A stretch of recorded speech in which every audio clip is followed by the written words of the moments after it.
Merci, Madame la maire, mes chers collègues. Oui, il faut rendre Paris aux piétons. Vous comprendrez d'entrée de jeu que la stratégie Paris-Piéton que vous nous proposez d'adopter aujourd'hui recevra le soutien du groupe UDI Modem. Lors du Conseil de Paris de septembre 2015, j'avais, à l'occasion d'une question d'actualité, proposé de réserver l'accès des Champs-Élysées aux seuls piétons un dimanche par mois.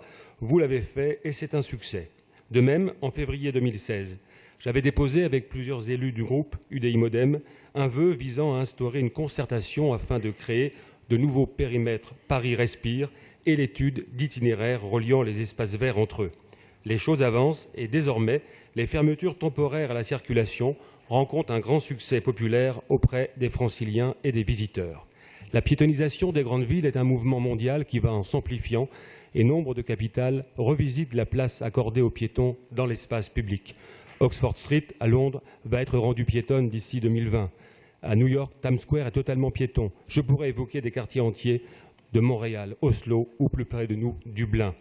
Légion sont les arguments qui militent pour rendre les villes plus commodes aux piétons. Ce sont les enjeux liés à la santé, à la diminution du stress urbain, à l'amélioration de la qualité de l'air, à la diminution des nuisances sonores, à l'attractivité touristique. Aussi, nous soutiendrons toute mesure destinée à rendre la capitale plus agréable à ceux qui choisissent de se déplacer à pied, et ils sont nombreux, 9 millions de déplacements chaque jour à Paris. Mais le piéton a ceci de caractéristique qu'il est avant tout silencieux, pas organisé en collectif. Et au moment où nous entendons les bruyantes protestations, parfois justifiées, mais pas toujours, de certains automobilistes, je souhaiterais dire avec force que les piétons méritent aussi d'être écoutés, car ils ont de bonnes raisons de se plaindre, et je voudrais être aujourd'hui m'en faire l'écho. Car marcher dans Paris, c'est quand même souvent entamer le parcours du combattant.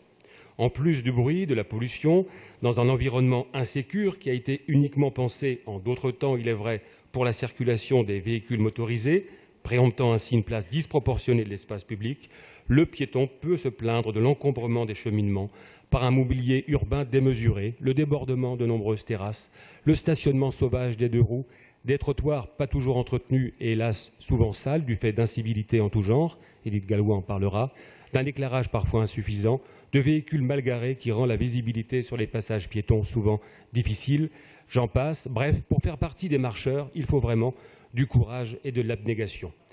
La voiture n'est pas le seul mode de déplacement à l'origine d'un sentiment d'insécurité. Le vélo en fait partie, car trop souvent, la cohabitation piste cyclable trottoir est génératrice d'un stress et de conflits. Il faut, dans la mesure du possible, créer des places destinées uniquement aux piétons.